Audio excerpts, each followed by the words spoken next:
Hello and welcome to CherrySTEM number 13, the O Show, Part 2. And today we are discussing a variety of things, mainly pertaining to sexual activity and disability combined together. And we have our second-time guest, Shannon, aka Liberal Lunacy. Hello. And of course, we have our brand new guest. Please welcome ParaPrincess or Leah to the show. Hi. We let's just dive right into it. We had a kind of a primer last month where we discussed a variety of ways in which sexual activity is manifest in the female body or how it affects the female brain. Kind of a primer. That was my phone. Sorry. Oh, odd. Yeah, that was the first time that's happened.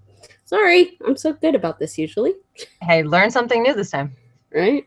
But yeah, if you guys remember, we had Shannon on last time, and we discussed, a variety of ways in which disability can interfere with sexual activity in terms of not just physically, but neurochemistry and depression and other things that sometimes go into having, something like that to deal with on a daily basis. So to expound, I don't know if that's the right word, to expand on the topic, we will talk about specifically disabled sex. And let's start with your origin stories, ladies. So let's just throw it to Shannon first and see how did you end up here in your wheelchair, I guess. Yeah. Well, I was diagnosed with Charcot-Marie tooth, which is a neuromuscular disease, when I was 4 years old. It didn't progress. I mean, it slowly progressed my entire life. But it didn't get to the point where I was solely in a wheelchair until about the age of 18, 19 years old. So I could kind of still bounce off the walls and pinball around, walking and stuff if I was holding on to things. But yeah, so now because my disease has progressed to the point where my legs just aren't cooperating anymore and I can't support myself, I'm in a chair 24/7 now. So that's kind of how I got here. All right. Thank you for sharing. And how about you, Leah? What is your origin story?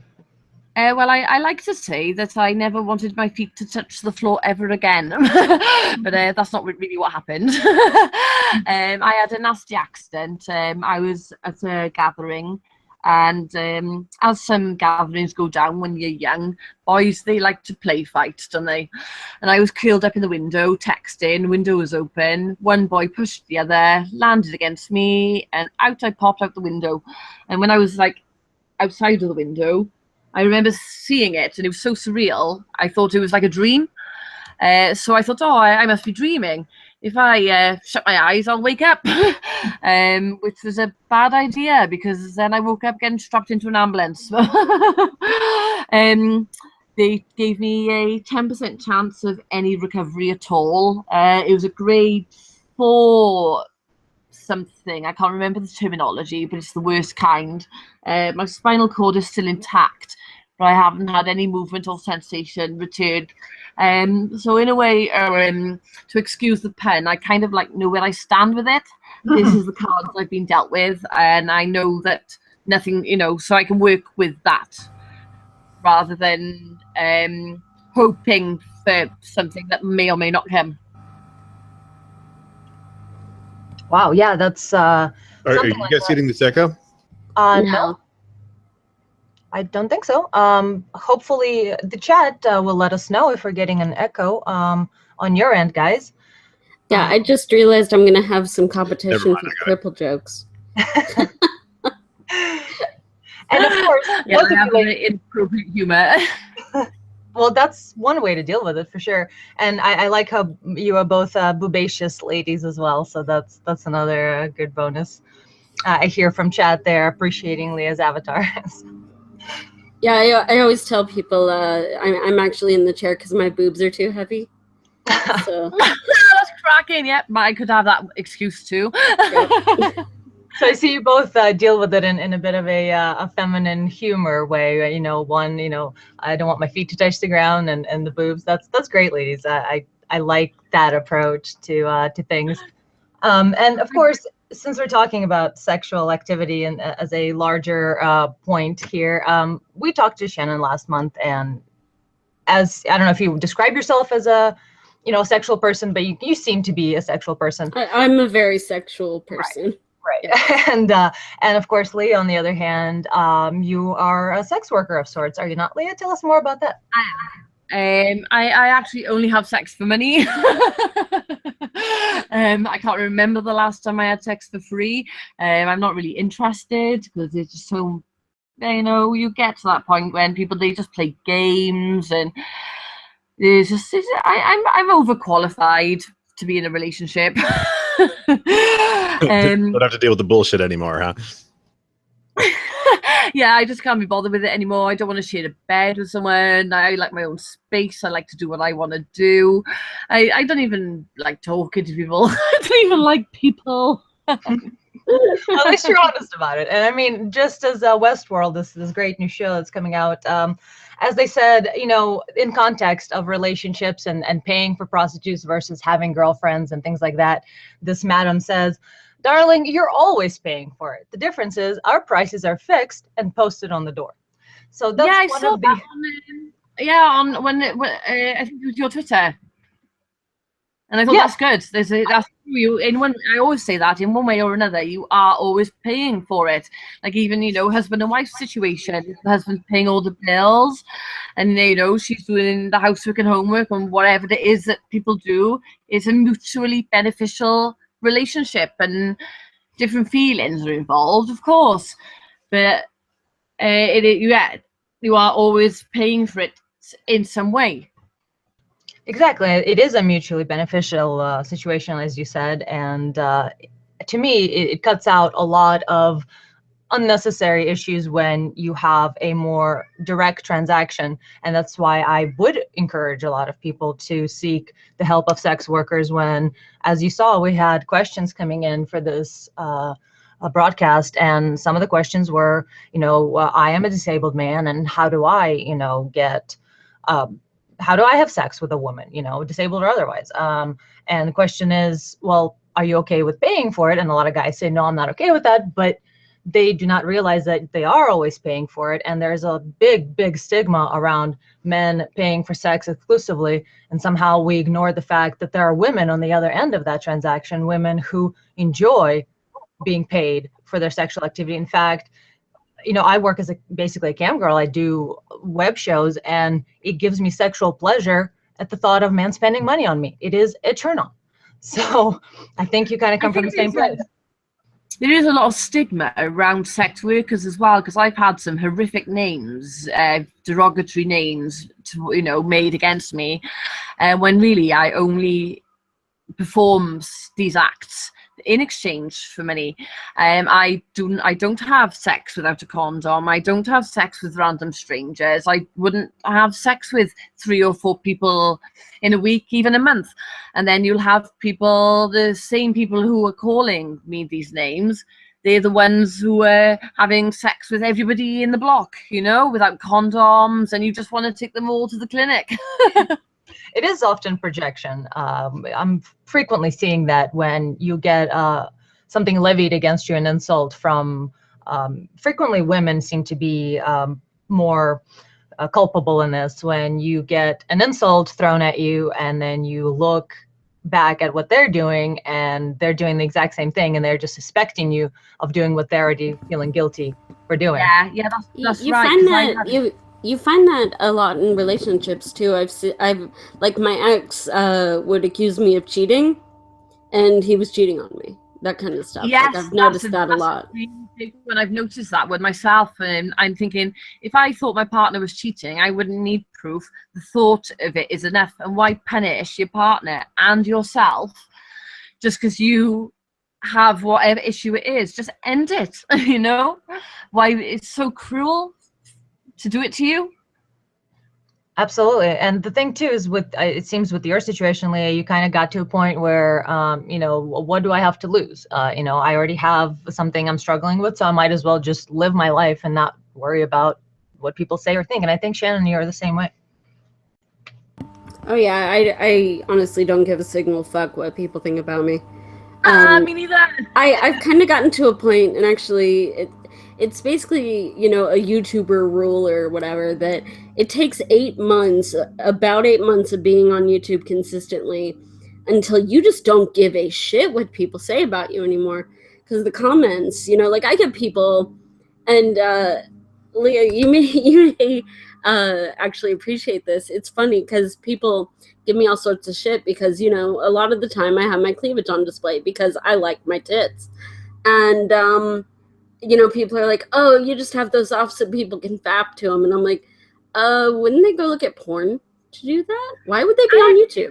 You know? Accused me of wearing low-cut tops when the thing is they lower cut, they look like that honest because we have a larger breasts, because I'm in a wheelchair, so the men wouldn't notice that I'm in a wheelchair. Right, and I'm we're like, always lower. and I'm like, I think that I really don't think the cleavage is distracting at all from the wheelchair, and it doesn't matter what top I wear, it's always going to look a little bit more slutty. Well, as maybe a more derogatory word, it's not really slutty, but you know, a lady with a smaller chest could get away with a vest, whereas if I wear a vest, there's boobs everywhere. Very true, but you know, I have as a lady with smaller breasts, I have a secret. You don't wear a bra and then your nipples poke through, and it's the same thing as a cleavage. It's quite grand. I know, I like nipples, they're good. But yeah, I you know, that's interesting that we kind of are talking about this thing where you have people who, because you are open and upfront and very clear to everyone that you basically own your sexuality in a very direct way, of not giving a fuck and just doing what you want to do. And then that is what's labeled as, you know, a whore or whatever, while the other people, the other girls, are kind of hiding it and not really showing people what they're doing, but they're doing a lot more promiscuous stuff. And yet somehow, because of this openness, we're the ones labeled bad things, while the ones that hide it are somehow seen as innocent and pure. And you know, it's purity is such a lie in the first place.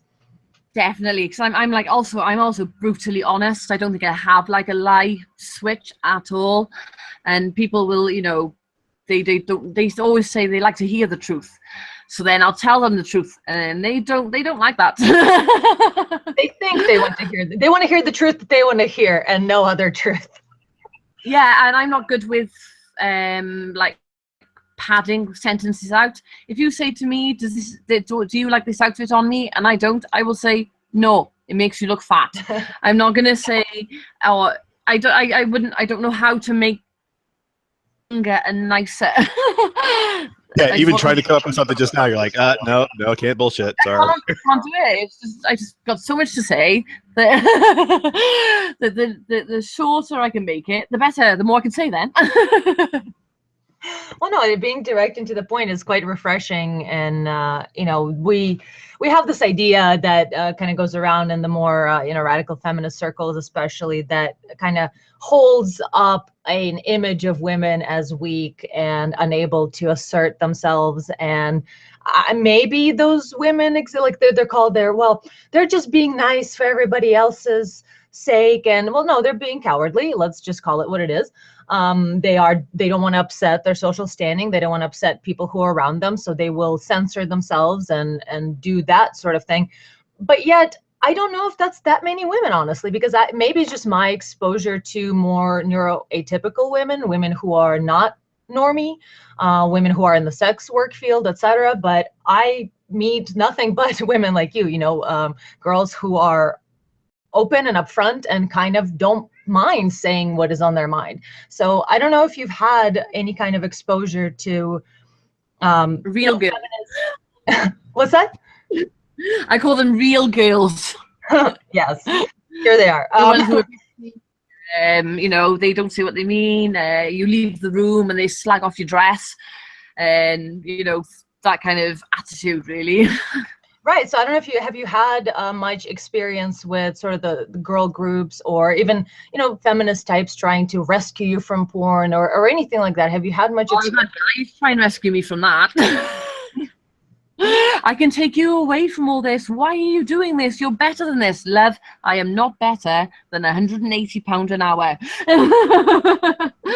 That's another great thing about sex work is that you're always selling your body in one way or another. Whenever you go to work, it's your body and your time that you're giving to someone else. So it's all about how much money you make in the end. I'd rather get £180 for an hour, make someone's absolute day, and then work a whole week under a boss who I hate, wake up at 6 in the morning, get home at 7 o'clock at night for the same amount. Yeah, that's doing a job I hate. Which one's degrading you? Sorry. That's the thing that I'm just getting really frustrated about feminists who try to save us sex workers from, you know, our chosen profession. And I want to ask them, what is more demeaning, making someone feel good while I make myself feel good, or scrubbing toilets? Yeah, they're not out there trying to save those people shaking signs on the corner in like 110-degree heat, you know. I think they're just bitter because they can't get laid. That is true. That does happen a lot, actually. There's I have a long-standing theory that it's actually women that are not in touch with their emotions in a sense, because we hear this thing that men aren't in touch with their emotions. Well, that may be true in terms of their like little things that bother men, like sadness, like little annoyances and things like that. But whenever a man is feeling an emotion that is moving him to do something, he knows what it is. It's either anger, I'm angry, I'm hungry, I'm horny, I'm, you know, X or Y. So they kind of know why they're feeling what they're feeling. While that's what I'm like. I'm like a gay black man trapped in a white woman's body. Like, there you go. Men are not easy to read. If you ask a man, is he okay? He'll say, I'm fine. He's fine. You ask a woman, is she fine? You don't know. You haven't got a clue what she means. Exactly. And so we kind of have this thing where women they feel emotion. They certainly know something's going on, but they can't quite place the source. And so often what I end up finding in my, you know, experience and research is that a lot of times women actually are horny, and it doesn't come through as like, you know, oh my God, I gotta fuck something. But they just feel I think jealousy is also a big underlying emotion that most women are feeling a lot of the time, but they don't want to admit it, so it just comes out in like little catty shit. Resonates, that does with me, because I'm a tiny little woman in a wheelchair. I'm not up to anything. I'll be at a house party and women will just hate me for no reason at all, just because I'm a good-looking woman in a wheelchair. And I'm like, I'm not even trying it on. I'm just having a good laugh with with the boys. I'm not up to anything. I'm harmless, you know. I just want to arm wrestle someone, do something, you know. Well, that's women hate. Yes, you really hit the nail on the head there, where the biggest issue where I see a lot of tension and why there's a group of women who, you know, call themselves feminist, who push away from women like us and push away from men, is because they have this desire to control the situation and get like a social power of sorts, while we just want to hang out. Yeah, we just want to hang out with the guys. And guys like us more because of that, because we're chill. We just want to hang. And so that is a big, big source of contention. Yeah. Until they try it on, and then they can go. Exactly. So it seems like all of you kind of have, you're part of that group where you've got the girls who end up, you know, who are nice to guys, seem to always kind of be kicked out of the girl group. Is that what you guys typically seem to find? And what percentage of girls do you find that are kind of part of this smaller group that gets kicked out? People do isolate me, and I don't give a shit because I'm lush. It seems like all the females that are allies to men always are getting kicked out of the girl group. I mean, that seems really like, you know, I could understand if you got this group of people who, you know, get kicked out for whatever reason, and then you've got a group of people who are allies to guys, and the borders cross. But it seems like both of these borders are exactly the same. Where if you're an ally to guys, you get kicked out of the girl group. Yeah, definitely. I can attest to that. Yeah. Yeah, I feel the same way, definitely. Yeah, it definitely seems to be kind of a breaking point in this sort of dynamic between girls. There's the girls, and then there's boys, girls. Yes. Yeah, and I notice that sometimes is the girls, they only bother with girls, and the only time they bother with a boy is because the man is is in a relationship way, or they fancy the guy. Sometimes you'll get it with groups of men as well. They'll only bother with a girl if they want to have sex with her. Whereas I don't see men and women like that. I see us all as people. And if you only have male friends, if you don't have any male friends, that worries me. If you're a girl, you obviously only see men as something you can have sex with. Same as with men who don't have female friends. They only see women as someone they can have sex with. And I think maybe there should be a bit more integration. Yeah, have you noticed that it's part of there's some sort of culture. I know that throughout my life I always ran into this where the guys and the girls just separate and go into their other rooms. And I mean, I don't understand why there's not more. And I think what it is it is this thing where it's the people who are the girls and the guys, and then there's the few who are not part of that group who kind of can get along with both girls and guys. I don't know. It's kind of strange. But there's always this whenever you're at a party or whatever where it's or a family gathering or something like that. The girls group up, go off and chatter. The guys group up and go off, and it's just like it's expected. It's like that's the way things are. Nobody questions it. Nobody thinks about it. It's just the way it is, and it's just kind of I don't know. It's kind of odd, and it seems like it has something to do with this fact that if you aren't a part of the girl group. I mean, if you actually are an ally to guys and talk to them, maybe there's some sort of instinctual thing where they see you as trying to take away the men somehow, and so therefore that's why they automatically feel some sort of pushback against the girls that get along with guys well and talk with them and stuff like that, because they kind of see it as, oh, you're just trying to take away all the allies and for yourself or something. I don't know. It's kind of odd. Like it's always been so that like if you get along with guys and just hanging out, whatever, I was always called a slut and this and that. Because I don't know, I guess I was seen as competition, but there's this idea that in their head, and maybe it's, them twisting it, like if they were surrounded by guys, they'd just be fucking them all the time or something. But, so they put that on you. Slut, and they're thinking about it the whole time. Oh, yeah. you the slut who are thinking about how it's, Yes. Yeah, projecting. Once again, I can't hold all this projection. Standards. It is. It's absolutely standard from what I'm seeing in sort of the girls, as we were labeling them. And I think that's part of it too, is that why projection happens is yourself and the dirty deeds you get up to. So you're like, well, they must be doing the exact same thing I'm doing. And that's how projection happens. And so I think, and it is a lack of empathy in a sense, though, because let's look at this situation where we have, in my experience, and I'm sure in yours too, it's not that you want to have all the guys to yourselves, which is great. I mean, I would love to. That's the reason I'm in adult work. I want every single male on the planet to jerk off to me. That's like a thing. Sure. But it's not how I view men in like as a person. I've always just felt they were more like me. We got along better because we liked the same things. We thought similar ways, we had similar temperaments, we had same values, so to speak. And I think that's what happens is girls like us, we just are more male-like in a sense, and our brains are a little more towards the middle between the genders, neuroatypical, non-feminized women, so to speak. And I think because of that, we just get along better with guys. We understand each other better.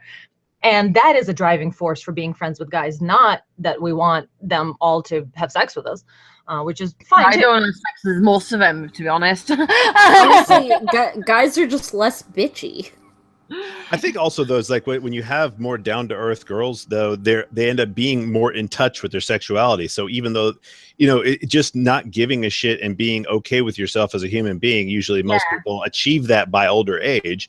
I think that what it is that guys they're completely in touch with their sexuality very early on because, well, it's there and it's not a big deal and nobody cares. And the same, I think maybe the same thing is true with the girls who are able to get along with guys, is that they're in touch with their sexuality. And I think that perhaps that's interpreted as sluttiness, even though, the girls, they still have the same drives, etc. They're not in touch with their sexuality, and they still have some shame about it or whatever. And so then anybody who, even though they have the same level of sexual drive and sexual practices, even they're seen as sluttier simply because they're okay with their sexuality.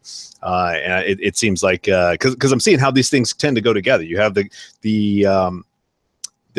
girls are usually not as in touch with their sexuality as the girls that get along with guys. They see, you've got the down to earth girls who are just like, yeah, okay, this is part of what every human does. It's, cool. Of course I'm going to be in touch with my body. I know what I want, and so it's you can see where they can make that mistake of saying, well, these girls are sluts. It's like, no, they're just, humans that are actually realistic about what they are and who they are. And, instead of, trying to have some weird view of themselves that has nothing to do with reality.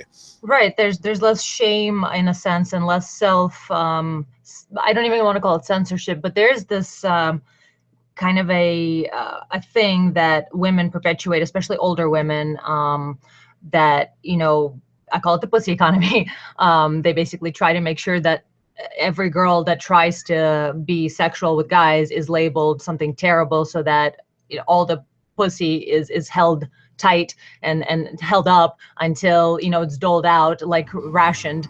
Grab him by the pussy. Exactly. That locker room talk, though, I mean, that's certainly worth destroying someone's candidacy over. Anyway, but so I get very frustrated about when we don't talk about real issues and get distracted by social drama when something like the presidential elections at stake. But just slightly going back to the topic, that I think is part of it, that we are in touch with our sexuality and we don't have whatever social switch that the girls do that causes us to hide it. And we are open with ourselves. Even we don't lie to ourselves in that sense. We're like, hey, I like sex, it feels good, and I love the way men look naked, and I like how penises look, and I'm gonna be aware of this in myself, and I'm not gonna hide it. And that, I think, is a big difference. And exactly what you're saying is that they do have all the same sexual sort of desires, but we are just open about it and aware of it in ourselves, while the other group sort of they hide it from themselves, and there's shame involved. And I think it all goes back to sort of their grandmothers and the girls around them, that if you want to be socially accepted, you better hide that part of yourself. And I think there might be some differences neurologically, etc., that we just don't feel like hiding it. There's no reason to deal with that social calculation, unlike the popular, well, not the popular girls, but like the girls who group up. They have this sort of desire to have social cohesion within their group, while we are a bit more. They wouldn't be in a group otherwise, would they? Exactly. And we are more independent, and I think part of that it ties into that whole censoring yourself and to yourself, because that's the biggest thing. That is how you lie to other people best, is you lie to yourself first, and you have to change your own internal opinions of things before you can project that or show that to others. And I think that is part of it. But if we're going to talk about, no, my cat's trying to come in here. We're going to talk about sort of sexual activity and being, owning your sexuality and all that. There were certain questions that I received in terms of specifically Leah's situation, where, you are, unlike Shannon, you are paralyzed. You do not feel anything below the belt. And so you still have sex. Basically, that's your job. If I understand correctly, you are an escort, or, Mm-hmm. Yeah. Okay. Yeah, I do porn. I'm an escort. When I'm in the mood, I do cam. Yeah. Yeah, but you do cater to. Do you cater to Okay, so let's just, I guess, start with some of the more social questions, and we'll move on to more biological questions. So do you have sex with men who you feel like the fetish aspect of I don't really care who I have sex with as long as they pay in. there you go. So you haven't really noticed kind of a preference one way or another, whether Well, I do know that my main fan base are what they call devotees, and I wouldn't call it. Sometimes it's a fetish. I don't. And sometimes it's a preference. Just like I prefer redheads. You know, they were brought up and in their maybe first adolescence. Like, you know how guys like they might like schoolgirl uniform and girls like firemen. In your first adolescence, that's when you first realise, you know, you're a girl and he's a boy, and that's when you first start getting your like sexual, I don't know what they call them, desires from. So like if a guy who might be into water sports, for instance, maybe when he was like around about 8, he saw a girl and she did the pee dance in the street and she wet herself. And then it grew and it grew until it became water sports. Most, like some of my clients, they have had carers who have had a disability, or you know, there was a girl in school they were with who, when they were young, who had a disability. Some of them feel like they want to take care of me, or they feel like a warmth towards me. And some of them, I'm just on their to-do list. You know, there's a girl in a wheelchair on your to-do list. But yeah, I've got, yeah, my most regular fans, they are oh, a different picture came up then, confused me. Most of my fans, they are yeah, they are wheelchair preference towards the disability. Does that answer the question? Sorry. Yeah, I might have sagged off a bit then. No, absolutely does. And I go. Am I interrupting someone, or am I hearing my own echo? I think you're hearing your own echo at this moment. All right then. Yeah, I was on mute.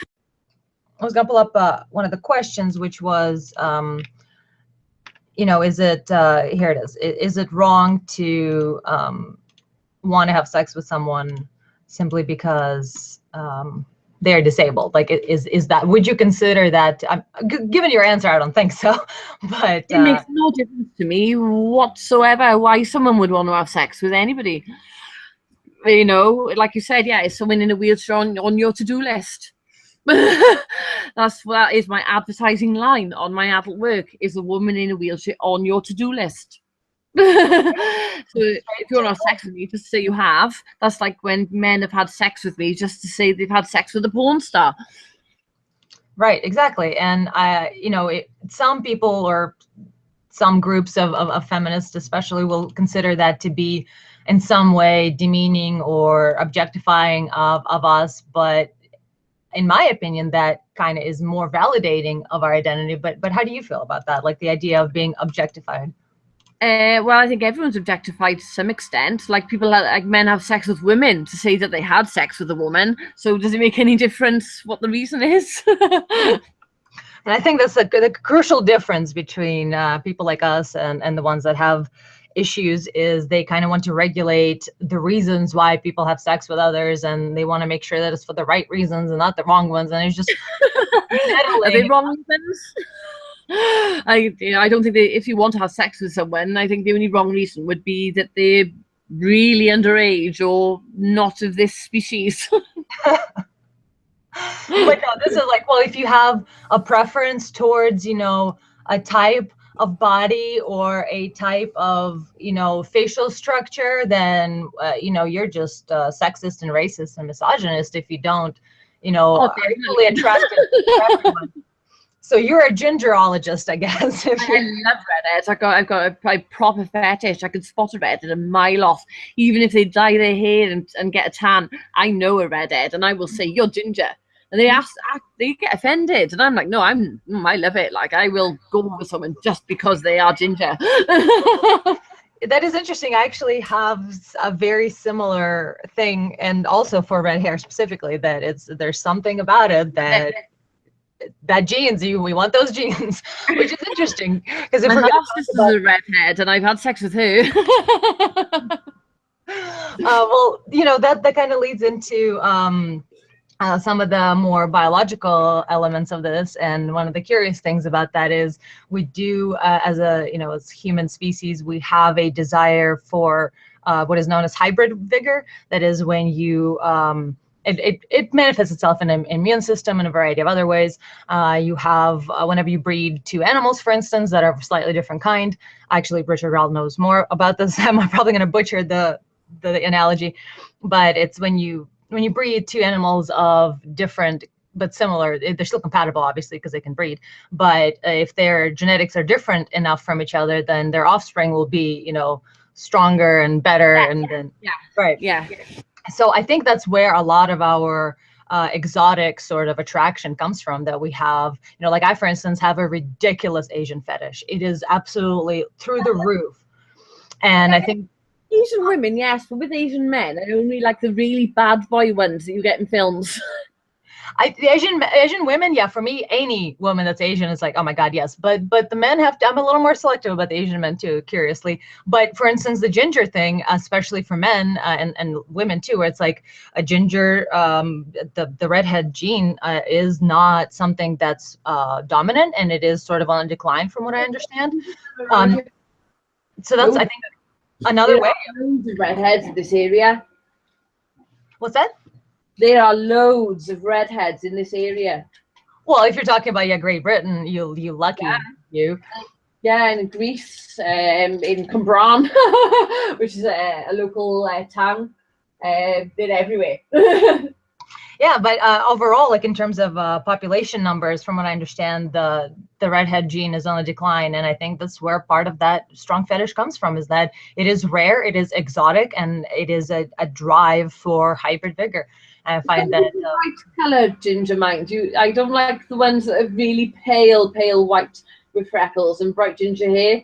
I like the blue-eyed redheads, but they've got the darker coloured skin, and sometimes the green-eyed redheads, but never the brown-eyed ones. Interesting. So you're really specific with your fetish. Yeah. I've got a preference towards blue eyes anyway. I know they've got to be 6 foot, 32-inch waist. Blue eyes, red hair. What's the size of your shoe? Oh, no, that's not right. Sorry, get out of here. You be size 4. Exactly. So yeah, if I could lead from there then into some of the other questions about, sexual preferences and activities. So one of the things that is asked is, well, how is it that you enjoy intercourse, especially penetrative intercourse, if you can't feel anything below the belt? So what is kind of your, what do you get out of it, so to speak? Well, I've never really, to be honest, I've never really been into sex per se. Because sex to me has always just been just sex. I've always been a more mentally stimulated woman. You can't just wham bam, thank you, ma'am, me. It's not going to excite me. There's got to be something, some element in there. I can't, like, it's been about 8 years now, so I can't get on top of a man anymore and put on a show. But then, like, the feel of a man on top of me, knowing that a man's turned on, talking dirty, the whole, you look good underneath, the whole, like, it's like almost like a show, isn't it? In your private life or in work. Bit of dirty talk, gas mask, knife, be a bit of pulling, innit? It's not about the sensation, it's more about the mental connection. Interesting. So it's kind of like the drama, and you can't. We go for VR and all of that. We keep trying to get a more and more realistic experience, and I think that basically what you're talking about is that you get a very real and up close, dramatic experience which you are a part of, and then that of course, when it is sexual in nature, is going to be a sexual turn on. Yeah, it is, because sometimes I'll get a regular Joe, like a general regular person, and they're like, oh yeah, I'd shag you. And I'm like, come on then, I'm on the sofa, just shag me now then. And they get scared and run away. And then you'll get a client, they'll actually pay me, and I'll say, you know, speak to me in German, spit in my face, call me a whore, and they will. And I'm like, yes. So a question would be, do you notice a difference? In other words, is there a difference in your level of turn on from some of those activities, but also in whenever you're also penetrated? Does that make a difference to you? Because apparently there's like the vagus nerve that bypasses the spine, and so sometimes people can. I've never experienced it though. Although sometimes I lucid dream. So, you know, I know I'm dreaming. So if I know I'm dreaming, I'll seek sex out because it's the only time where I can actually feel sex. But other than that, when I'm awake, I've never come through sex anyway, because I've always been more of a clitoral stimulated girl. So, you know, bit of the old rabbit ears, in it, on the clit. Lie on your front, think about Germans or dogs. Oh, so do you have sensation in your clit? Not anymore. Not anymore. No, I did before the accident, but now I'm T12 complete, so I can't feel anything below the waist. So I guess the question is not necessarily having an orgasm so much as just like, do you notice a difference in your level of stimulation in general? Like, even though you're mainly having kind of a mental stimulation, is there a difference in the mental stimulation when you're actually penetrated, or is it just kind of part of the experience like everything else? It's a shame that I can't feel it anymore, because you know that is when you're turned on, especially in your personal life, to feel it. So, you know, I just put my hand down there, and you know, you can feel it sliding in and out, and that's kind of almost the same in a way, if that makes sense. Yeah, and there's actually this. You've been penetrated. Right. Yeah. That is kind of curious that you bring that up, because I personally, while we've talked about this last month, that, you know, vaginal orgasm is more or less a myth. It is clitoral stimulation in combination with other things. And the clitoral muscle is actually really large inside the cavity. So a lot of times when people are having what they call a vaginal orgasm, it is not. It is pressure on the clitoris and other areas that causes a full body, sort of full genital orgasm. And what we're talking about is, while it does feel good though to have intercourse even without an orgasm, and the reason for that, I'll get a little more actually I'll get into that right now, I guess, real quick. But a lot of that has to do with the effects of semen on female bodies, and it actually makes women happy. I actually want to interject on this one. Oh, sure, go ahead. Okay, so so I've been with my husband for a very long time. The entire time we had been together, we were monogamous, and I was his first sexual partner, and I knew that I had no STDs because I'd been tested and everything. And so I had a Mirena, I had an IUD. So he never, ever had to use a condom, ever. And I was in a great mood all the time. And then my Mirena started trying to kill me. I started having really adverse reactions, and it turns out I was having issues with the estrogen through the IUD, because it was one that released hormone. And I guess after 7 years, I have too. Sorry. Yeah, I guess after 7 years of exposure to it, was causing issues. So I had to get it taken out. And while we were, I don't even know where mine is. It's still there, but I don't know where. Right. But so it got taken out and everything. And while we were figuring out birth control and how to do things and everything, I didn't have, basically my injection, if you want to call it that. And vitamin D. Yeah. And so I got more depressed than I have ever been in my life. I guess because I couldn't just have sex with my husband. No, you're absolutely hitting the nail on the head here. We have, I'll actually be linking this in the low bar after the show, but the seminal fluid, which makes about 70% of semen composition, has enormous physiological impacts on the female brain and body. It actually has the ability to activate genes, trigger changes in the uterus, reduce levels of depression in women, make them sleepy after sex, strengthen the emotional bond with the partner, and more. And all of that is through semen. So that's why I don't trust girls who don't swallow. Right there. I don't know, I always used to be tired after I had a good wank. Yeah, and the thing too is what Richard was mentioning earlier is there is, I will be linking this in low bar, but if we're talking about paralyzed activity, sexual activity, paralyzed sexual activity is almost like paranormal. You have the vagus nerve or the vagus nerve that can be stimulated in order to affect the brain chemistry in the same way that penetration would. So for women who are paralyzed, have spinal cord injury, who cannot feel anything down there, there is a way to stimulate the vagus nerve and actually get a mental sort of reaction that they would have. Yeah, that they would have while having sex. So that's, I will be linking these in the low bar, but okay. Yeah, a question from Chad is does it have the same effect if taken vaginally versus orally, or when you were looking at the science behind it, did you see something there was a difference between the two? I think it's just absorption through the skin. So it could be like bukkake will do it. Yeah, I did notice though, like if I were to, swallow or whatever, it helped and everything, but it was not as strong of a, it didn't help that much. So yeah, it could. Yeah, I can see how some of it would be destroyed. Like the stomach acid. Stomach acid takes a while to absorb there, whereas through the vaginal lining, it's going to be a mucous membrane, so a little more absorption of like more volatile chemicals and stuff. Yeah, it makes sense. Right. Yeah, that's exactly it. That makes a lot of sense. Swallowing. I mean, I will say, like anal helped and everything, but that's not a, every time kind of thing, At least for me. I've got to be really turned on for that. And they're going to be doing something with their hands somewhere else,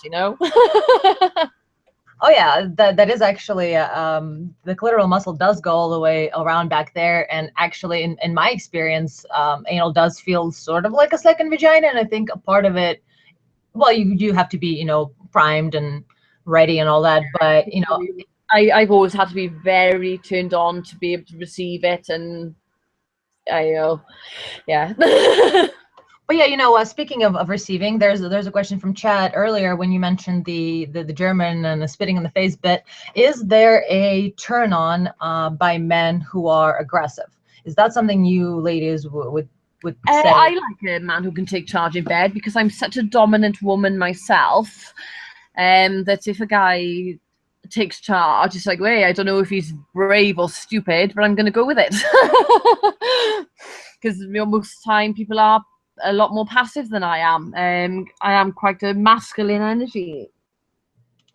Yeah, I do actually hear that as one of the complaints from British women who are around British men, and then they go to America and they're in a bar, with one group of men versus the other, and they find that American guys are a lot more forward and they approach them, and that is kind of a refreshing difference. Is that something you would agree with? I don't know. I live in Wales, and Welsh men are really friendly, but also so Welsh women. So yeah, so we haven't really got that problem. Everyone's just really slutty. Well, good. I'll go to Wales next time I visit. Hey, another question from Chad is: when you were looking at the data on the semen and depression, was there a comparison to placebo? Because it sounds like you were talking about there was actually even changes in turning on genes, etc. So it seems like it had to be compared to placebo. Did you see what the what they had for the control group? Control group. Well, kind of have all of it and all in one pile. So if you give me just 5 minutes, I'll be able to go through it and give you the actual methods that they used. Since it's Well, we can do that. You know, they can go through it themselves. It's just if you happen to have noticed that, you know, one way or another, you know, we'll have the link in the low bar. They can look that up. But I was just curious if you. And it was published by, you know, Society for Molecular Biology and Evolution conference. The discoveries were presented at the Society for Molecular Biology and Evolution conference. And there's new scientist articles on it. And of course, it was so they're not going to just say, "Oh yeah, we forgot to check it out to placebo." No. Exactly. It's coming from, you know, there's a Department of Molecular Genetics and Microbiology, University of Florida, as one of the researchers, and this is the DNA one. So it is quite likely that if we're dealing with molecular genetics and microbiology, they will have the right control. Yeah, they're not gonna have forgotten about that. Right. I think, yeah, I think not. So, but yeah, you know, actually, that is curious. Kind of a weird little tie-in here. Leah here is actually a STEM Lord, is what we call someone who's in the STEM field. And from what I understand, you have Bachelor of Science in both chemistry and forensics. Is that true? I do, yes. Is it me you're talking to?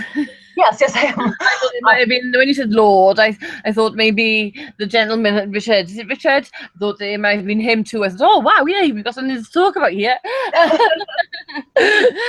Yeah, I got a degree in chemistry. I got that a long time ago. I'm not going to divulge my age there. And I did forensics then a couple of years later. I've taught physics GCSE level voluntarily.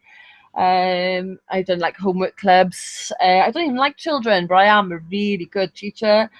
I just love science. Well, the physics there is something you could actually talk with Richard Rall too. What this is my personal bit of a passion too. What kind of what element of physics did you enjoy teaching? Well, I actually did just it was called Lab in a Lorry. It's a voluntary, like, Welsh government funded thing, and we had 3 separate experiments, and one of them had too much innuendo for me.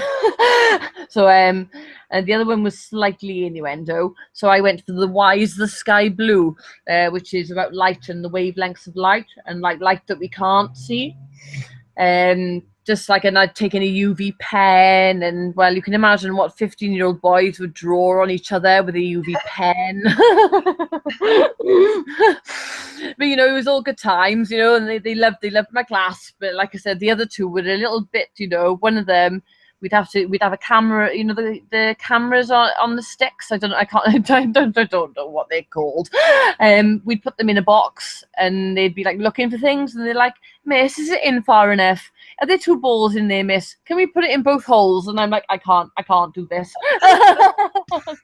That would be absolutely scandalous in American schools. That would be suspension. I had to leave the room, and like the other one was the resonating wine glass, and they'd put it in a box, and we'd put a frequency, and it'd make the glass vibrate, and you can put a ping pong ball in it, and the ping pong ball will bounce. And one of the kids said, "Oh, miss, are we going to put the ping pong ball in?" And I said, "Oh, I like it when the ball's in, it bounces around." Oh, yeah, here in the U.S. now, they'd be like on national news, and you know, they'd be talking to the UN about it, and you know. Yes. I know. I was just like, "Oh my god, I did not mean to sound like that." I love it when the balls bounce around. Well, yeah, that's the thing. A lot of things are taking so seriously that, and there's you know, stepping on eggshells around anything that may, in some way, vague way, affect female sensibilities. It is full-on puritanical sort of era. A lot of times in the schools and in the younger generations. Like, I'm not that old, but you know, almost going on, well, almost 29. So. People who are slightly younger than me, in their like 20s and about up to 25, there's a whole culture around being very obsequious around women. And if you know, we gotten to the point where, I don't know if you know this, if it's reached Wales or not, but we have these things where, you know, speaking of balls, men have them, and they have to sit on, you know, the tube or the bus or whatever a certain way. And that way. That man spreading or something is called, isn't it? And when men sit with their legs open, and I'm not against that.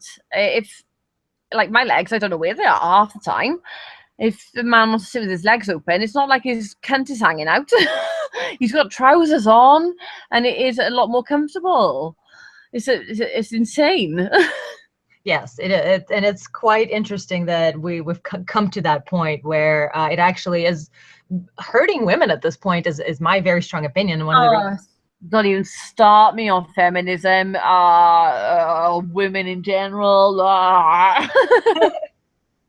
Well, that's a lot of what we talk about here is that, and I sometimes have to take a break because, you know, when you gaze into the abyss gazes into you. And I kind of have a tolerance level with that. It's pretty low after a certain point. But there is this sort of culture actually does hurt women. And that's the thing that feminists don't realize, is that they're making women more weak-willed, they're making them more sensitive, and they're making them less capable of handling reality. Yeah, I think they're socially conditioned. Like when they say, you know, oh yeah, he's a boy, he loves football, he's a boy, he wears blue. I think, you know, conditioning people into becoming that, you know, because you are what you're told you are. If that makes sense. I'm not very good with words. No, it is. It absolutely is true. You hear, especially things you repeat out loud to yourself, those you listen to the most, especially. But the ideas that people, the limitations that people put on you, the ideas of others for you, you live up to them. So when you constantly tell women they're weak, that men are stronger than them, that, you know, it just sets up this stupid dynamic that is not even. Yeah, I'd like to see for that. I'm really strong. I've beaten a couple of men in an arm wrestle. Yeah, but feminism will tell you that you're weak and you need to, you know, something. When I throw my wheelchair at them, they won't. Okay, I have to tell her this story because she'll appreciate it. Okay, so I have never actually been in a physical fight with another person besides my ex, but we're not getting into that. But in high school, there was this girl that was very angry because I was talking to her boyfriend, not like trying to fuck him, just talking to him, having a conversation. And she started flipping out at me. And she's like, you need to meet me after school in the courtyard and I'm going to kick your ass. And I was like, okay. I was like, okay, you have two options. You have two options here. One, I kick your ass. And people say, wow, you got your ass beat by a cripple. Or two, you kick my ass and people say, what the fuck is wrong with you? You beat up a cripple. I know. I sometimes use that against people. Like if I'll be chatted up by a guy and then I'll like reject him and he'll be like, oh well, you're nothing but a slag anyway. And I'm like, I know you can't even get a crippled slag. What does that say about you? You can't get a normal deal. You can't even get a crippled prostitute. And they're like, what?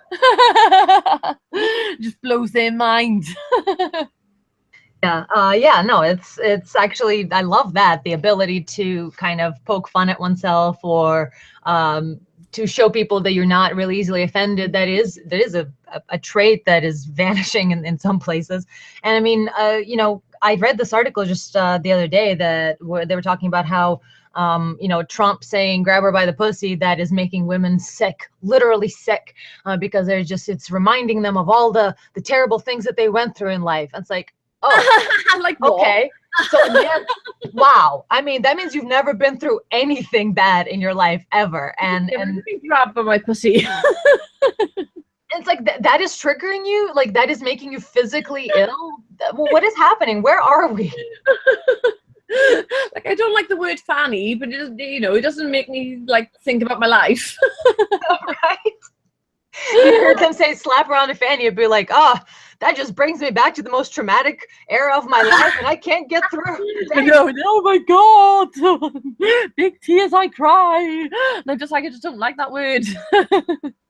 Right, but feminism is making women very, very sensitive to words that, you know, it's like we need to toughen up instead of making each other more sensitive. But it's kind of like having an emotional immune system. If you don't expose a child to anything when they're growing up, they end up being a bubble boy and everything. You know, they get infections easier. There's plenty of science behind, you know, the lack of exposure to stressors making an organism more weak. Well, obviously we seem to have the exact same thing proven out in the emotional realm. Here is that there's you know, when you don't have any kind of exposure to a little bit of rough play and things like that, apparently you become extremely emotionally weak. And so what they need is exposure therapy, not to, you know, put them in a bubble. I feel they're trying to make this utopian society, and really they're making us weaker, you know? And then when the aliens come down, they'll just, well, the gene pool needs a bit of chlorine added to it, let's say. Well, yeah, they're going about it all wrong. Is that, you know, we have eliminated natural selection through medicine, and yet we still unspoken selection when it comes to, you know, fame or money and things like that. And so we have this runaway system that nobody's doing anything about, and it's creating a mess on a variety of levels. But, you know, if we could kind of go back to the questions here I have for both of you ladies, I guess. Either one, both. So the first one comes from Balance Point at Badger's Point, and he asks, what is the hardest part of disabled sex for you? Do you rent a sex crane like Joe Swanson? So, the hardest part is your dick. Oh, Lying there. That was good. That was good. That was good. What about you, Shannon? What's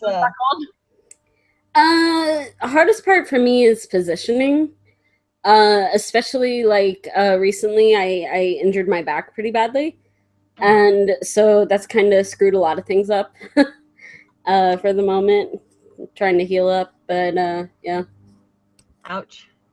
Yeah. Mine is maybe not wetting myself or shitting myself, but not that I even care. Some people are into that. I mean, I don't care if I shit myself. total loss of control. Some people are into that. I know. All right. So actually, I think that sometimes is my concern too with anal. And it's like, I don't want to poop on your dick. I'm sorry. So this reminds me of the joke, you know, what's the hardest thing about eating a vegetable? Putting your back in the wheelchair. Oh. Too soon. Yep. All right, next one. We have Son of the Morning, but we already sort of answered that. From @verymonster77. Is it wrong to have sex with someone who is disabled just to say you have? And I know Leah answered that, but what about you, Shannon? What is your answer on that? No, it doesn't bother me at all, because I know there are people that wouldn't want to because someone's disabled as well. It's just preference. Like, I had a guy in high school tell me, you know, he would never bang a cripple, but he'd let me give him head, you know. And it's like, okay, that's nice. I'm not going to, but good for you, you know. I just see it as preference. Yeah, who only let me give him head as well, because I used to fuck him when I could walk, and when I broke my back, I was only giving him my head, which I thought he might have liked to have seen what that was like, you know? Right, live a little, have an adventure. But yeah, I kind of liking it. I can't feel it. Bounce me around like a ball. And I find that also is another difference between you know, the women that we mentioned earlier and kind of women more like us, is that I feel like we are more thankful in a way that, you know, it's like, if you're going to fetishize me, thank you, because people just as easily can de-fetishize me. So, you know, like, they can just as easily not want anything to do with me. So the fact that there is interest is seen in a positive light instead of in a, oh, well, you know, something is negative about this. So I think that's another. It's good for me in my work life, but in my personal life, I don't think I'd want to go out with someone who just wanted me for my wheelchair, and all I'd have to do is like wiggle my leg and they'd want to fuck me. That's a bit, I don't know. There's a little bit of a line of boundaries. Well, I mean, if you're wanting to build a relationship with what we're talking about, a lasting relationship, then, you know, you kind of have to feel like you're valued, or not valued, but that, you know, they're interested. Yeah. that they're interested in all that you have to offer, and that basically there isn't going to be a moment where they're like, well, you are more than this one thing and I can't handle that. They got to be able to accept all of it, and that's completely understandable. Yeah. Alrighty, next one we have Travis at Eye of the Tiger _.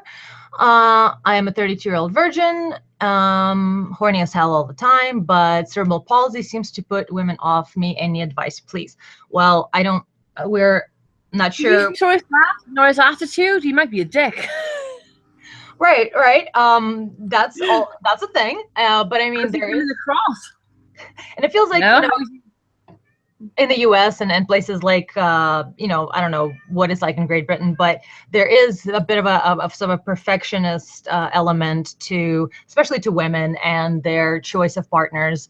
Though it seems like women have less of a desire to fetishize someone who is not able-bodied and who is not earning and is, socially in a strong position. There seems to be a fetishization of men who are at the top of the social pyramid instead of, while it seems like men are a little more spread across the whole thing, and men also naturally have a protective instinct, and so it's understandable that men will be more open towards women with disabilities because they see them as human who deserve love and that they want to give it to them because that's kind of a male thing. So have you ever seen anything like that? Any kind of, I don't know how you would give advice to someone, since you mentioned you don't really go after men who have disabilities, but is there anything either of you can say on that point? I don't, because I don't know him as a person. I don't know how he's coming across. Because to me, most men in general suck it up for themselves within 3 messages.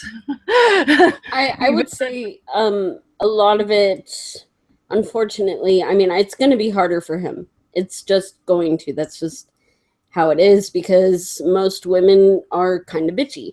But I will say, confidence and persistence has to be a thing. A friend of mine who's a guy who also has a disability. Sorry, my cat's shaking her head. He thought he was going to be a virgin forever, and at almost 30 just lost it this year and has had a few partners already, and because it got his confidence up to talk to women, so yeah, that's the one thing will say, and always it sounds like a cliche or whatever, maybe it's overplayed, but it's absolutely the God's honest truth. Confidence is the only thing that'll get you laid as a man quicker than anything else. You don't have to look like anything. You don't have to have any money. You don't have to do anything other than think you're hot shit in some way or another. You have to be certain of your value and be okay with flaunting it, or as it's called, demonstration of high value, DHV. You have to be able to posture and puff out your chest and do a little dance like the birds do for each other, the male birds do for the female birds. There has to be a display of confidence, and it could be quiet confidence, that's fine too, just basically a surety in oneself. And I know it's difficult to achieve when you've had nothing but negative interactions and negative feedback from women, and that's why it kind of is a thing. That's why women shit test, that they try to find that confidence. They want to know that they can't break you, that they can't break your self-esteem.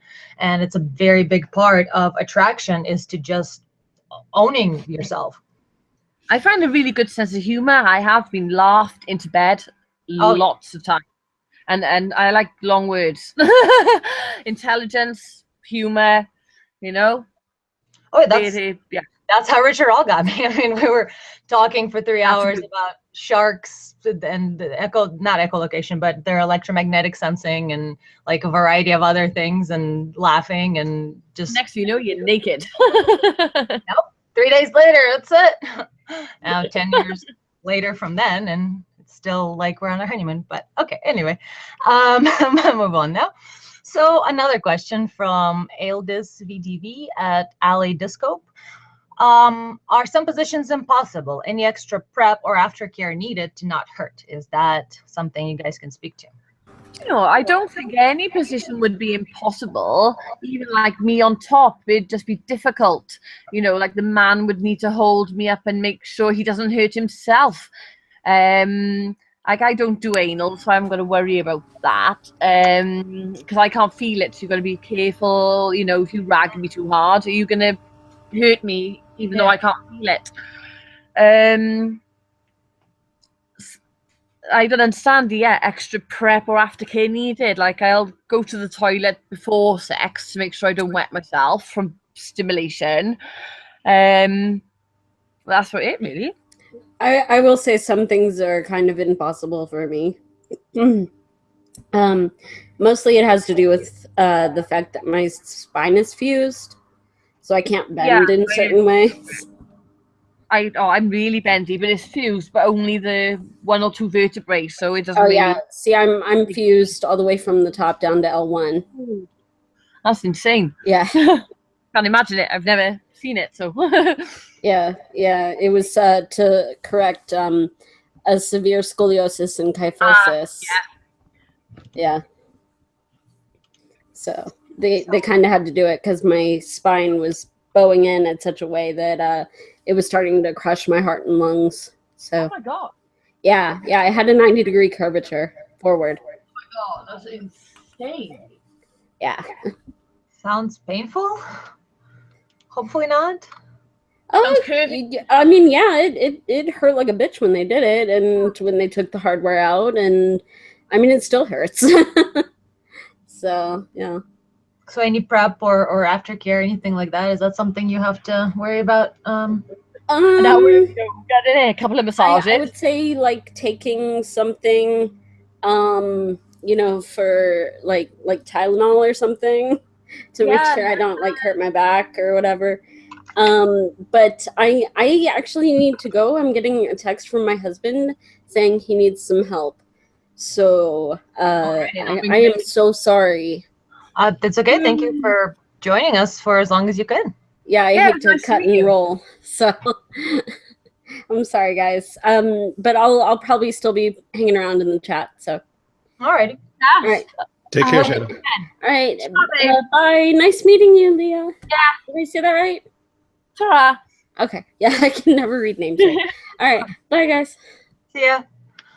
All right. And I think the last question here is, I think we already answered that, from Insanity Arises at _Insanity Arises _. My question is regarding ParaPrincess 69. I noticed she says she can't feel anything. Is sex still enjoyable? I think we covered all that. And I think some of the things you've mentioned before too is that sometimes just the weight of the man on top of you and like more outside sort of sensory feelings is also something that adds. I've always loved the weight of a man on top of me. I've said to men, push your whole body on top of me, and I like that. It's good. Excellent. All right, so I think that is almost all the questions, I believe, from before the thing started. And we also had some specific questions to you regarding, penetrative sex and all of that. Like clearly the man that you're with, in other words, your enjoyment of the act may not necessarily be directly associated with the skill of the man, since you can't feel penetration, but from what you're saying, it seems like it is the overall presentation and sort of more of like the role play element that really stimulates you. Is that right? Yeah, you get points for flair, presentation, and I've always loved role play. I like dressing up for someone and knowing that I'm turning them on, and I also want them to put on a bit of a show for me as well. Like hold me down. I'm not into the whole whips and chains. That's amateur. But I love some sucking sort of cock, dominance play, basically. It's so long as it's something that you would see, that shows that people are really into the moment and living in that moment and are really excited, basically. Yeah. I am well into what you call, maybe even in my personal life, I call it customer satisfaction. I love seeing the other person happy, getting off on me. Absolutely. That is a critical element of it. And it kind of frustrates me so much that people speak out against sex work because, like, you know, you don't understand exactly what we're doing, the kind of satisfaction and sort of job satisfaction, life satisfaction that you get out of, you know, seeing someone happy in that way, pleasing someone in that way. Yeah, when I could walk, I used to work sometimes in the parlours, and you'd get men and they'd ring around looking for me, and they would seek me, you know. Or when I was a stripper, people would come up to me in the street and they'd be like, oh my God, you were at our stag party and you pissed on my friend. And it was like, ha, and you've made their weekend. You know, all the boys loved it. They all queued up to get pissed on. Or like they'll say, oh yeah, that's the best rub I've ever had. And you're like, fair play, you know. I've made his day, like, and that's what I've always enjoyed. Absolutely, yeah. I think that's a common just human thing. I think everybody likes to know that they have, you know, that someone is excited about them, someone has really enjoyed what it is that they present to the world, and I think that gives everyone a boost in, you know, life satisfaction in general. Yeah, because I'm enjoying watching them enjoy it, and it makes me want to make them enjoy it more. So I start, you know, playing up a bit more, you know, showing it a bit more, you know. And when they just lie there like a stick, you don't know if they like it or not. You don't know. What do you have? Nothing to work with. I like having something to work with. Some feedback here, people. Feedback. Yeah, even if it's just, you know, a couple of noises, but I don't want any of that contrived dirty talk like, you love that, don't you? Because that's going to get you a hand on your mouth. Shh. Yeah. Yeah, we've actually talked about this on one of the shows, and I think Allison recently wrote an article, a rebuttal on Voice for Men about, well, the article had to do with a different topic, generally speaking, but more specifically mentioned how the biggest thing that we notice as sex workers and as men's issues, you know, people are concerned with men's issues, is that men want to be desired. And yet we have a constant sort of stream of ideas from feminism and anti-porn bigots that men just objectify women through sex and they don't care about them in any way, and they just want to, you know, get theirs, and they want to dominate and all that without any actual feedback or anything from the woman. And that could be further from the truth. From my experience, men want to be desired. They want to be wanted. And I think a lot of dominatrix kind of stuff comes from that place of, you know, wanting someone to take over, meaning that they're interested in you.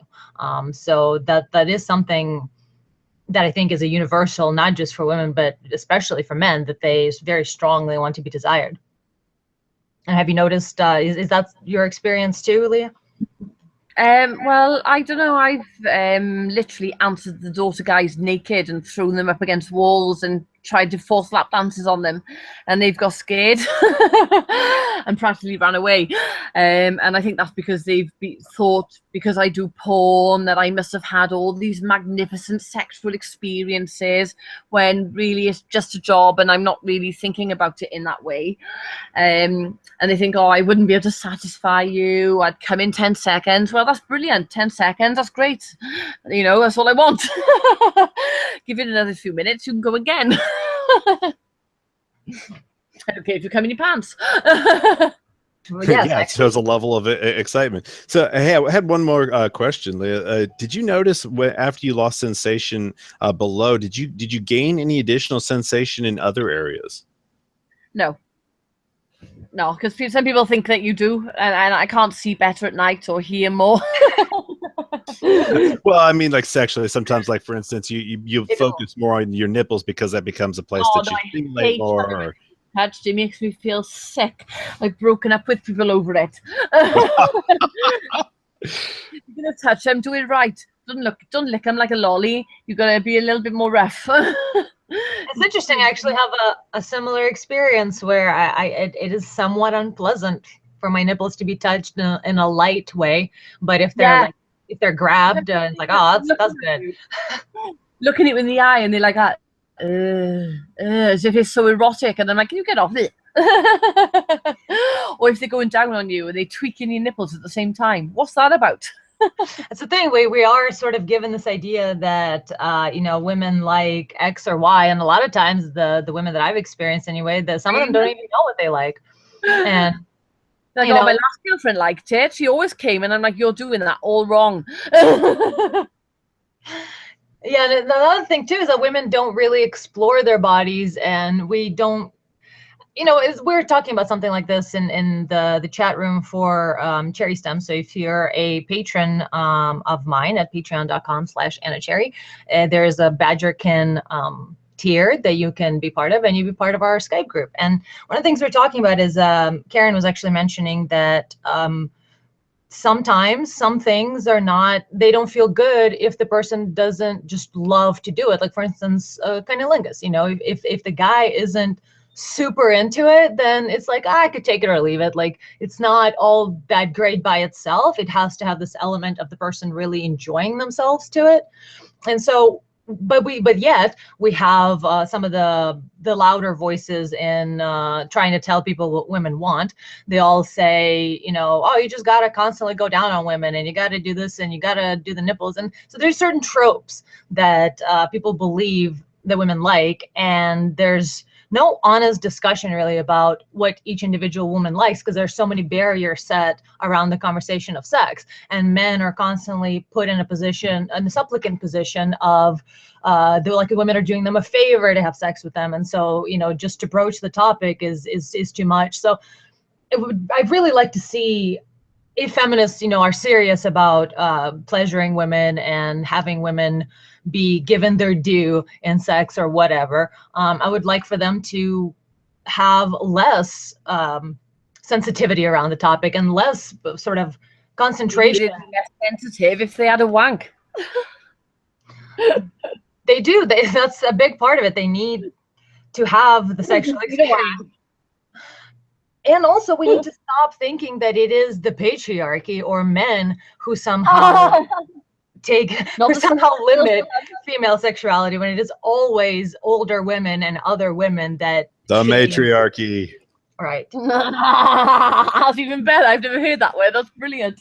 The matriarchy. Very true. And you have guys that are like, well, you have people point out, well, that guy called me a slut.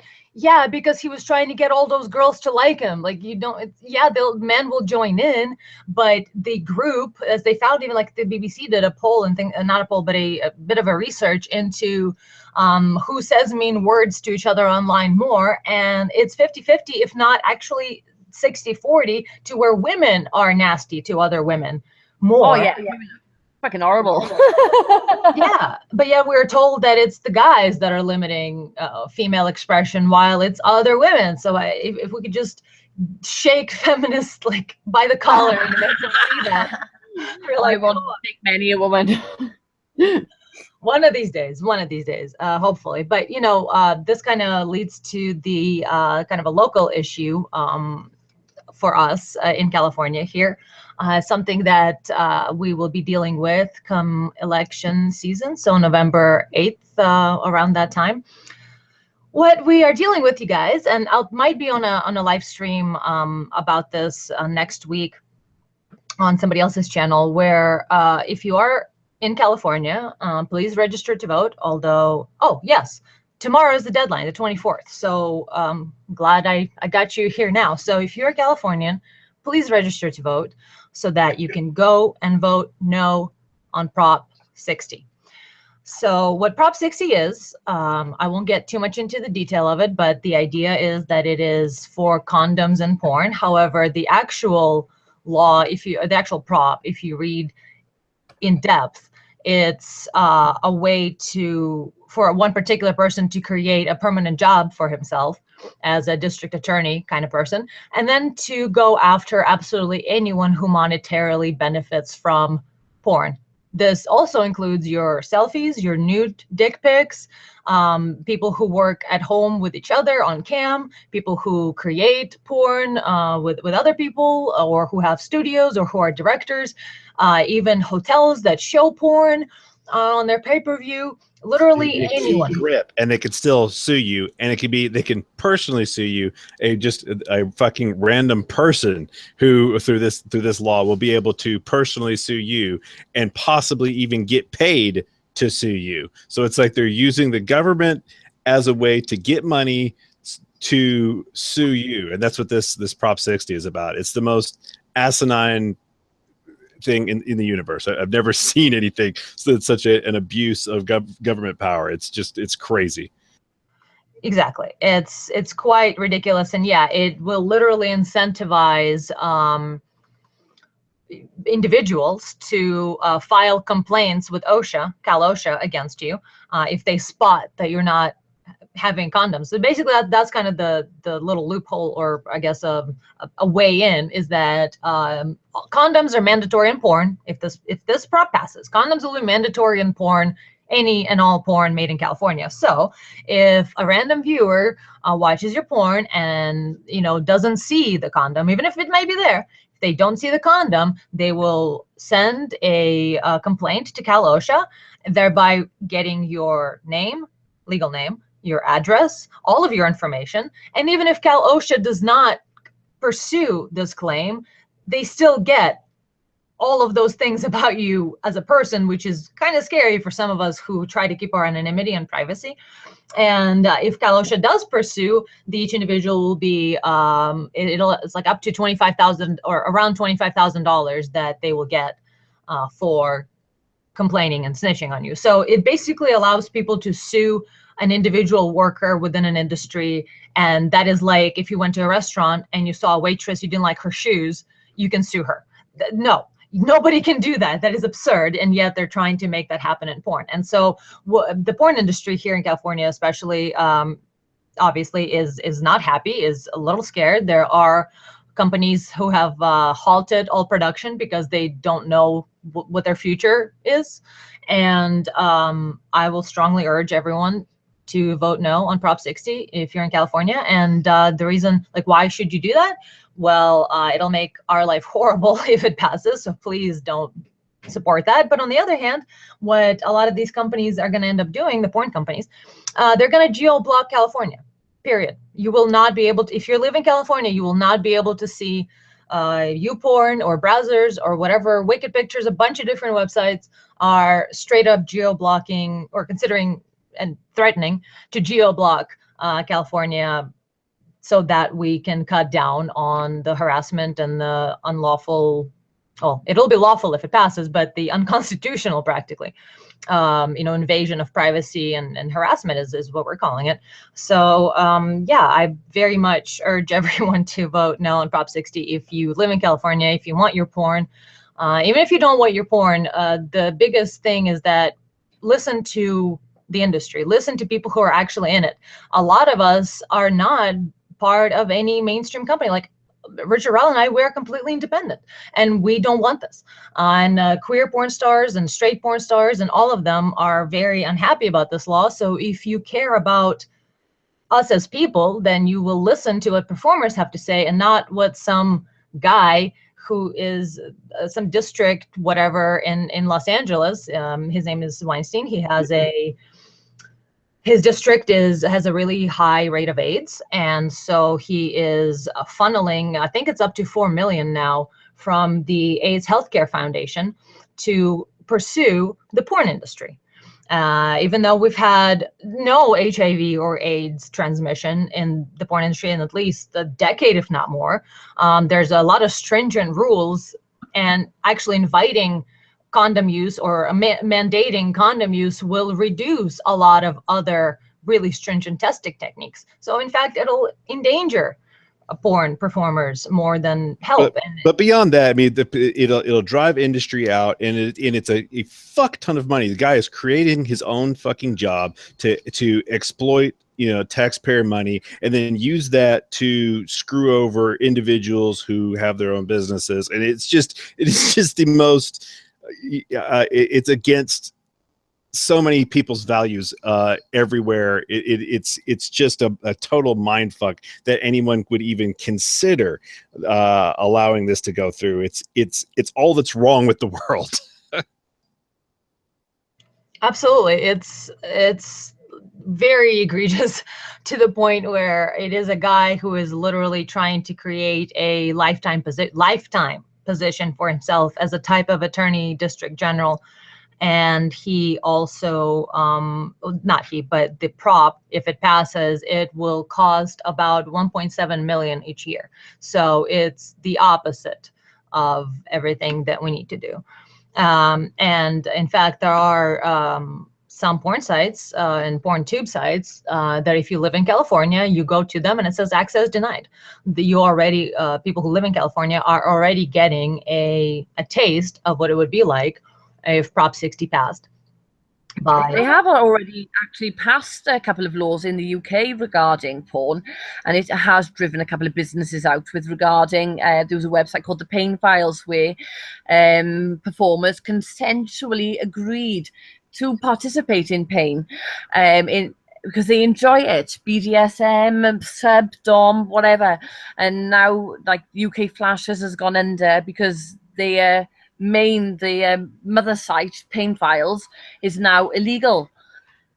So yeah, like scat porn, a lot of things in the UK are now illegal. Right, I do remember that. It was quite an egregious law. I mean, we already have LA County has to have condoms in all the sex scenes if it's shot in LA County. So a lot of the porn is being shot now outside of LA, while still trying to maintain, because we have a big base here in California for, a lot of mainstream porn companies are down there right next to Hollywood. I mean, it's almost the same thing. But it is quite egregious what happened in UK, and it does mention, it does bear mentioning that the law that was passed in UK, it removed any kind of spanking or pain play, or even I believe squirting, and female sitting on male faces is like a variety of between sexual two acts. Adults, I don't think there should be any problem at all. Yeah, and actually there's a website, I believe I've been keeping an eye on this. It's called Dreams of Spanking by Pandora Blake. And she had her site down because it is entirely a consensual but spanking website. And she apparently won an appeal, and her website is now reopened. So if you are if you're down to spend, a lot of time and life and nerves on this, you could potentially get it reopened. But it just sounds like more than a hassle, and I don't know what's happening. It's all certain porn scenes in France because of the content it contained. And I know that when I was a stripper, it's actually illegal to pee on people in public. So a lot of our strip shows were illegal. Well, they're probably illegal anyway. That is interesting, though. You have mentioned that, multiple times now, like talking about stack parties and just in general urinating on men, so water sports. Is that a thing that is apparently in America? Strippers do not do that. Let me just. Me and my friend were wild.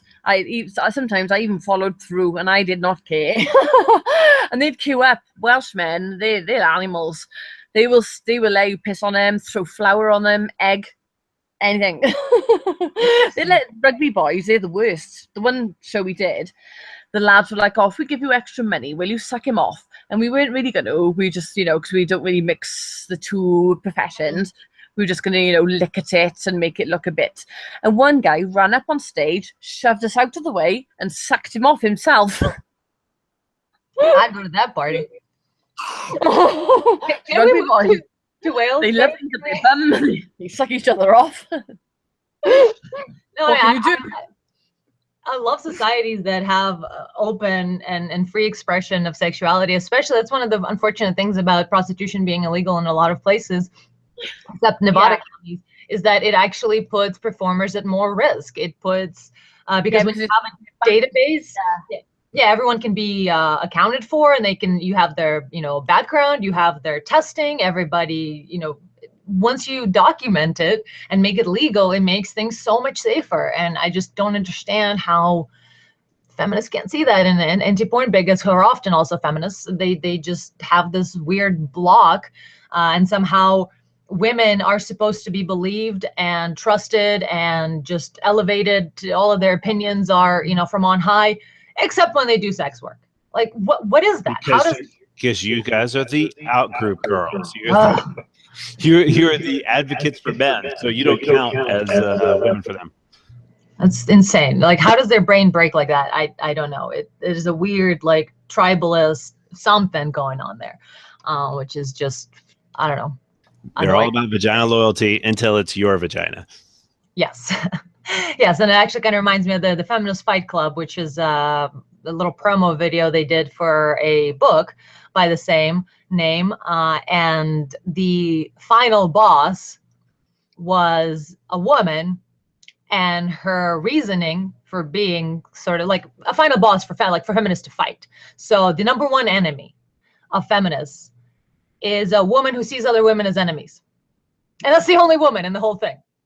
And she's the number one final boss, like the ultimate bad guy is a woman for these feminists. And yet the reason for her to be a bad guy is because she sees other women as enemies. That level of mental gymnastics is a little bit insane for me. And that's the final enemy?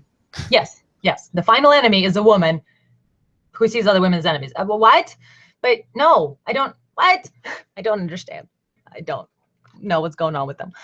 But anyway, I think unless you guys want to mention something else, I think that might wrap it up for us on the broadcast, and we'll open the chat room to patrons after this.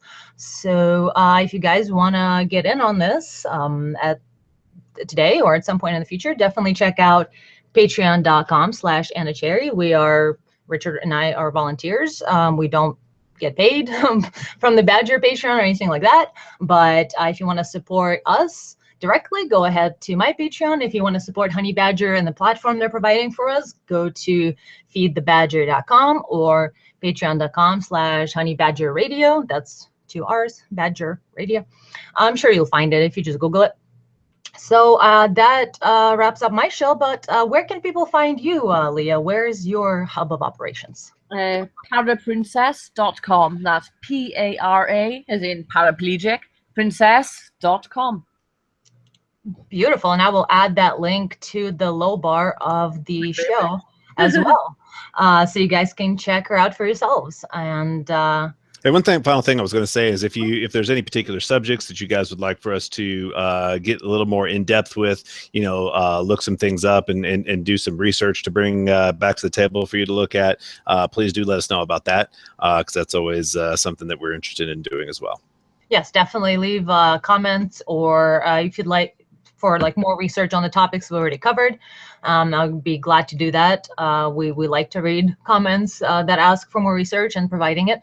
On the other hand, if you'd like to suggest a topic or have your concerns addressed in one of these STEM shows, definitely become a patron of the Honey Badger Kin tier, and you'll be invited into hangouts and chat room and all that good stuff. So yeah, I think that's it for us, and we will see you guys next month. Thank you so much for joining, and as I've mentioned before, patreon.com/AnnaCherry or patreon.com/honeybadgerradio. And I will see you next time.